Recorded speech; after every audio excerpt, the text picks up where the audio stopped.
So my garage light finally gave in. It was a fluorescent light. It's about 8 feet long. And here it is. Got some LED lights here. Got a bunch of them. They come in a package. One thing to keep in mind is that these are not the same. So you'll have to fit them. And all the wiring and the cables and the clamping are already provided. Here's how the clamp works. If you need to have multiple, you can connect them accordingly. Here are the mounting brackets. The lights are actually pretty good quality, all aluminum construction, really nice and rigid. Each end has male and female, so you can connect them, join them accordingly. So here are all the wires that come with it. You essentially have a gap in between, and then you have these male and female connectors that go in.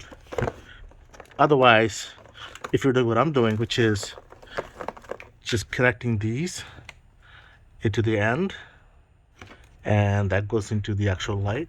This existing wire was white, I guess it got discolored, so you had white, black, and the blue, and as close as possible matching to the existing wires. And here's the end piece that connects together accordingly to the color. The light is in. I have the brackets in place. That's what's holding it. Okay, so let's turn it on. It's very, very bright. Sorry about the mess here. I have a lot of tools here, but I'm going to put these lights in my other storage areas as well. So this is why I got them. These over here, they go bad off, and I just want to get rid of them. I don't want to deal with them anymore. Much brighter.